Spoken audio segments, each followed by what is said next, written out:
How can a seemingly perfect young woman, surrounded by privilege, education, and a structured life, become the center of one of the most shocking crimes in Brazil? That's the question that lingers in the minds of anyone who comes across the Suzane Richthofen case, a real story that blends coldness, manipulation, and a plan that seemed impossible to believe. Behind a routine considered exemplary, there were silent conflicts, complex family relationships, and decisions being formed far from anyone's suspicion. And this is exactly where things start to become unsettling. Because this isn't just another criminal case, it's a deep dive into the human mind, where every detail reveals something disturbing. Throughout this narrative, you'll understand how small choices, repressed emotions, and external influences can turn into something irreversible. Pay close attention to every detail, because nothing here is by chance. And what seems simple at first begins to reveal much darker layers as the story unfolds. And before we dive even deeper into this story, I need to tell you something. Content like this only continues to exist because people like you truly engage with it.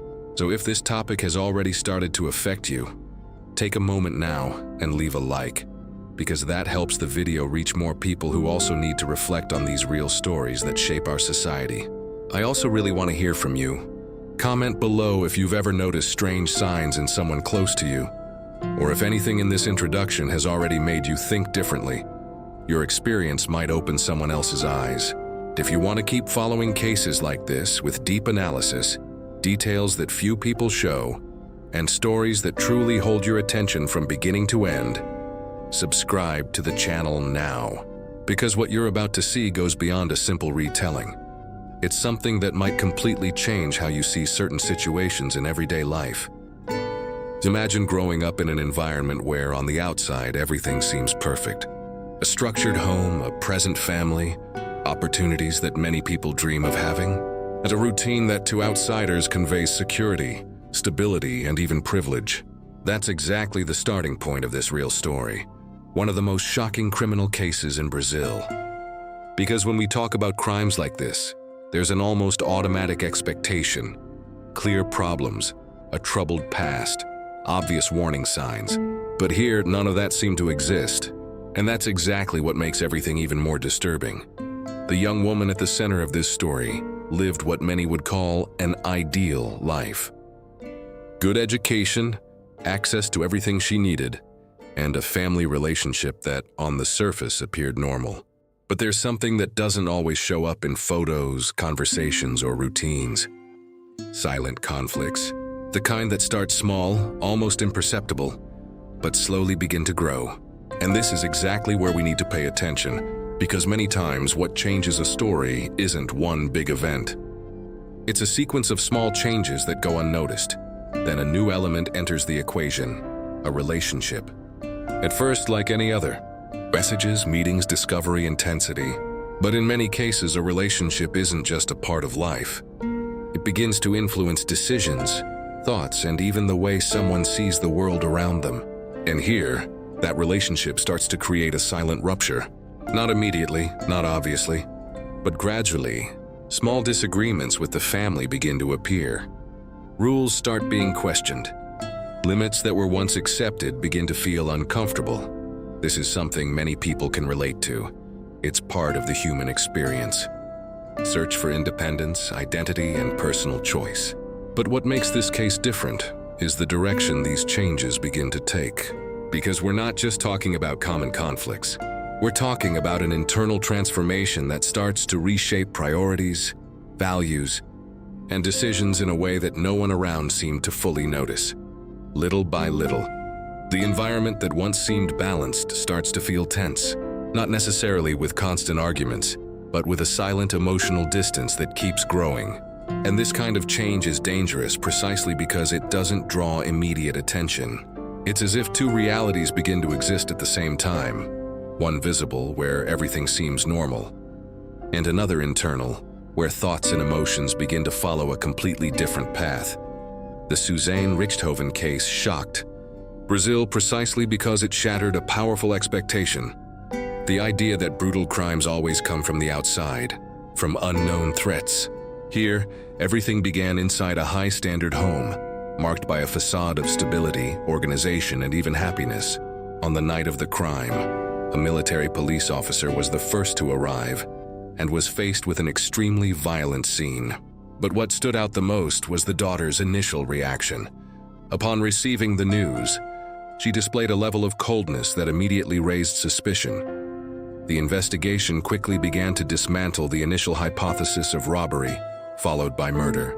There were no signs of forced entry. The house was practically untouched, and only 2 rooms had been selectively disturbed. The objects used in the crime belonged to the house itself, indicating familiarity with the environment. Details like the organized pantry, the use of specific household items, and the lack of a typical robbery pattern reinforced the idea that the crime had been planned by someone close. Forensic analysis was clear. The scene spoke, and everything pointed to a staged setup. During questioning, inconsistencies began to appear. Suzane claimed she had been in the house without touching anything, yet she described objects and amounts of money with precision, something impossible without direct contact. At the same time, her behavior after the crime raised further suspicion, especially her apparent lack of emotion and actions considered incompatible with the gravity of the situation. The investigation was moving forward, and each detail brought those involved closer to the center of the narrative. The turning point came when Christian Crivinos was identified after purchasing a motorcycle with dollars, the exact type of currency taken from the house. Under pressure, he confessed his involvement and revealed that the crime had been planned together with Daniel Crivinos and Suzane. According to his account, the intention had always been to kill, with simultaneous actions to prevent any reaction from the victims. The confession confirmed what forensic evidence had already suggested. This was not an impulsive act, but a structured plan, executed with cold precision and disguised as a robbery.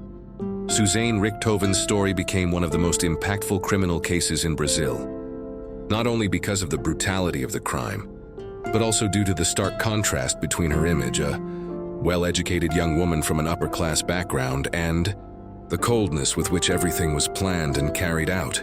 The daughter of a renowned engineer and a respected psychiatrist, Suzane grew up in what was considered a structured environment, yet described by investigators as emotionally distant, rigid, and lacking clear expressions of affection. The family routine was marked by discipline, extreme organization, and limited emotional openness, conditions that, according to some experts, may have contributed to deep internal conflicts. Her relationship with Daniel Crivinos marked a breaking point. The relationship was not approved by her parents, mainly due to social and future expectation differences. While her parents envisioned a solid career and even international studies for her, Suzane became increasingly involved with Daniel and his lifestyle, which contrasted with the environment she was raised in. This conflict between personal desire and family pressure intensified over time, fueling tension that eventually escalated into something far more serious. According to the investigation, the crime was not impulsive but carefully planned. Suzane, along with Daniel and his brother Christian, devised a strategy to murder her parents and stage it as a robbery. They studied ways to avoid leaving evidence, even drawing inspiration from television content. They used gloves, attempted to eliminate traces, and created a scenario to mislead the police. On the night of the crime, Suzane left home, dropped off her younger brother at a LAN house, and returned with Daniel and Christian. After confirming her parents were asleep, she gave the signal for them to enter the bedroom. The attack was violent and swift, with blows aimed primarily at the victims' heads, leaving no chance for defense. After the murders, they manipulated the scene, ransacked rooms, scattered items, and took money and foreign currency to reinforce the robbery narrative. They then changed clothes, disposed of evidence, and created an alibi by going to a motel before returning to call the police. However, multiple details began raising suspicion. The lack of forced entry, the evident familiarity with the house, and Suzane's cold behavior caught investigators' attention. As the investigation progressed, contradictions in their statements began to surface. Small errors and inconsistencies gradually dismantled their initial version. The decisive moment came when Christian was identified after purchasing a motorcycle with stolen dollars. Under pressure, he confessed, revealing the entire sequence and the involvement of all three. From that point on, Suzane and Daniel also admitted their participation. The reconstruction confirmed the details, aligning testimony with forensic evidence. It became clear that the crime had been premeditated, coordinated, and executed, with the clear intent to kill. The case shocked even more due to Suzane's cold demeanor, both during the investigation and at trial, where she remained largely impassive. Experts noted that Suzane did not show signs of insanity, but rather a complex personality situated between normality and deep emotional distortion. Her ability to manipulate and influence Daniel was also highlighted as a key factor in the execution of the plan. In the end, all three were sentenced to long prison terms. The case left a deep mark on Brazilian society, sparking discussions about family relationships, emotional influence, the limits of human rationality, and the psychological factors behind extreme decisions. To this day, the story remains a disturbing example of how internal conflicts and calculated choices can lead to irreversible consequences. And if you've made it this far, if at any point this story impacted you, made you reflect, or even left you unsettled, then this content has already served an important purpose in your life.